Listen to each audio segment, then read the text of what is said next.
തിങ്കളാഴ്ച ഡയറ്റ് തുടങ്ങാം എന്ന് വിചാരിച്ച ഞങ്ങൾ അടുത്ത ദിവസം തൊട്ട് എന്ന് വെച്ചാൽ ചൊവ്വാഴ്ച തൊട്ട് ഡയറ്റ് എടുക്കാമെന്നുള്ളൊരു പരിധിയിൽ നമ്മൾ ഇന്ന് നമ്മളുടെ ഓഫീസിൻ്റെ അടുത്ത് ഡിണ്ടിഗൽ തലപ്പാക്കട്ടി എന്ന് പറയുന്ന ബിരിയാണി വന്നിട്ടുണ്ട്. സോ ഞാൻ ഇതുവരെ ഡിണ്ടിഗൽ തലപ്പാക്കട്ടി എന്ന് അയ്യോ എൻ്റെ സൗണ്ട് ഡിണ്ടിഗൽ തലപ്പാക്കട്ടി എന്ന് ഞാൻ ഇതുവരെ ഫുഡ് കഴിച്ചിട്ടില്ല. അപ്പോൾ വിചാരിച്ചു അങ്ങോട്ട് പോയി നോക്കാം. പുതിയതായിട്ട് ഓപ്പൺ ചെയ്തിട്ടുള്ളൂ.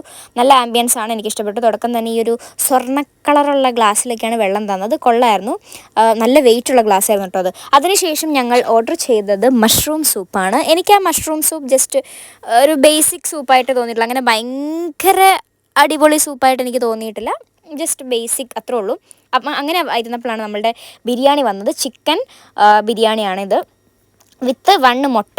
ഓക്കെ, അതിൻ്റെ കൂടെ ആ ഒരു സാലഡുണ്ട്, പിന്നെ ഒരു കറി പോലത്തെ സാധനം ഉണ്ട്, എന്ന് വെച്ചാൽ ഒരു ഗ്രേവി. ആ ഗ്രേവി ഒഴിച്ചപ്പോഴാണ് എനിക്ക് ഈ ഒരു ബിരിയാണീൻ്റെ ഭയങ്കര ടേസ്റ്റ് ഫീൽ ചെയ്തത്. അത് മാത്രമായിട്ട് കഴിച്ചപ്പോൾ എനിക്കൊരു തമിഴ്നാട് സ്റ്റൈൽ ബിരിയാണി അത്ര എനിക്ക് തോന്നിയിട്ടുള്ളൂ. പക്ഷേ ആ ഗ്രേവി കൂടെ ഒഴിച്ച് കഴിച്ചപ്പം നല്ല അടിപൊളി ടേസ്റ്റ് ആയിരുന്നു. ഞാൻ കുറേ നാളായി കൊച്ചിയിൽ വന്നിട്ട് ഈ ഒരു ഡിണ്ടിഗൽ തലപ്പാക്കട്ടി ബിരിയാണി കേട്ടിട്ടുണ്ട് എന്നല്ലാതെ കഴിച്ചിട്ടില്ല. അപ്പോൾ ഇപ്പോഴാണ് കഴിച്ചത് വിത്ത് 1 മുട്ട.